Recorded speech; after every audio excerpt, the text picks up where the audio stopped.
Today, we speak to our meteorologist about how the Golden State is in a serious drought, and how California is running out of water. And major news this morning in the war on terror as the Pentagon announces they're sending J.R. Smith overseas to teach ISIS how to shoot. It's time to wake up, NBA!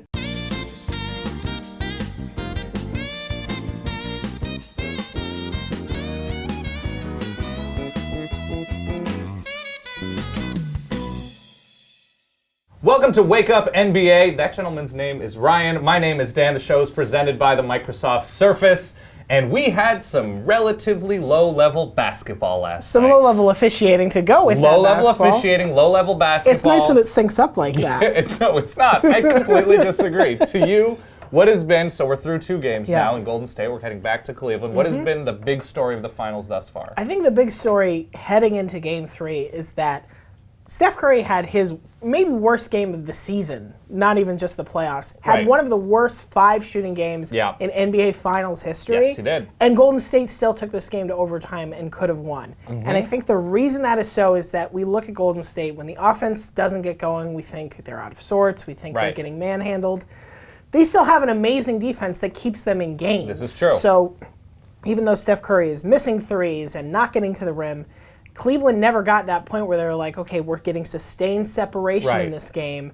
And that's, I think, the biggest problem right now is that Cleveland hasn't figured out how to get around Golden State's defense or how to solve that particular puzzle. And I don't even know if it's figuring out, they're just so hurt. Yes. They are so hurt. But on Cleveland's side, LeBron has to be the big story for willing this team to somehow. I'm still not positive how it happened, but the fact that he has the triple-double, doesn't have the most efficient game from the floor, but still puts in, 38, 16, and 11, and makes up for any sort of deficiencies he has, missing jumpers, missing runners. Cleveland's not calling plays necessarily. It's a lot of iso ball, but LeBron physically is so dominant and commands so much attention. Can he do it all series long? That, to me, is a huge question that I'm sure we're going to get into later, but I was so impressed that LeBron basically with the scraps of 2 Knicks teams is winning NBA Finals Finals games. All right, what to you is the smaller story? Sort of dovetailing off that with LeBron, I mean, he's averaging 48 minutes a game through these first 2 games. He's taken 72 shots. In his 5th straight finals season. Yes. 72 shots in 2 games. Nobody else on the Cavs has taken 30. And these are not like open, get around a screen, pop a jumper. This is like in the lane, taking a lot of contacts. 1-on-4, And you sort of question, is this the kind of thing where he can sustain that pace over the course of a 6-7 game series? Because it's just got to be exhausting at some point that they can't take him off the court for those 2, 4, 5 minute breaks. This is true. That earlier in the season, that's been what's been able to sustain him and keep him at this high level of play. I just feel like there has to be somebody else who steps up for the Cavaliers, such that they can get him a little break here and there. Otherwise, he's going to burn out by Game 4. We're at the point. We've seen stars go to 2, 3, 4 consecutive finals, and they do hit that wall. It's just the sheer number of minutes logged adds up. And physically, obviously, LeBron is unlike any other player we've ever seen in the NBA. But you do have to wonder. My smaller story is Golden State and their bench. Because throughout the playoffs, there's always been a guy. Whether it's Livingston a couple games against Houston, whether it's Ezeli randomly going for 12 and 7 or 10 and 8, something like that. Whether it's Space, whoever it is, they always get that one guy, and they didn't get it. It was into the ether. And that's so important for a Golden State team that has to play such aggressive defense, and they succeed in doing so. But to get that when they're up 6 going into the second quarter and to pace that into a 10-point lead, something that to maintain or slightly build on that, and they got nothing. Basically nothing. Even as good as Iguodala was, at times he turned the ball over a ton and negated anything that he was able to give them. So they need to be a little bit deeper and take advantage of that advantage that they have over Cleveland, their depth. On the other hand, Mo Spates did give us a pretty awesome missed dunk. This is true. So, he gave it to us. He gave it to Cleveland, didn't give it to Golden State. Gave it to the people. To you, what is the big question now? Golden State's bigs kind of have to answer the bell, and the question is whether or not they will.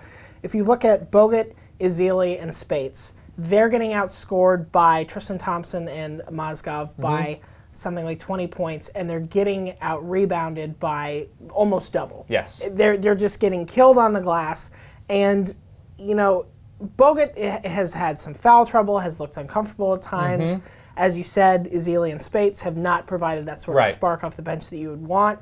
But I think that's the sort of thing where if they're not keeping Cleveland honest down low in the post, that leaves them free to be very pesky on the perimeter. Yes, it does.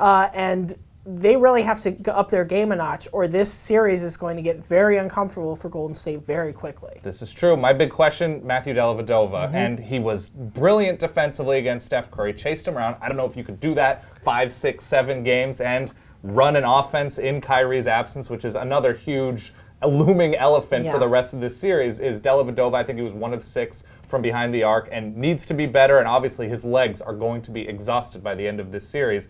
And if he can give, because he's been really good in spurts of 21 minutes, 26 minutes, and now that he's been tasked with 37, 42, however many minutes he's going to be asked to play, he himself is going to be worn down, never tasked with this kind of situation as Steph Curry presents. Did a great job in Game 2. Worried about the rest of the series if you're Cleveland, counting on him at the top of the perimeter. So will be interesting to see. It is now time for Where in the World with Seth and Roger. Last week, I think they were a little bit ambitious. We asked them for a full starting 5. This week, keep it simple. Just one superstar. That's all we tasked them with.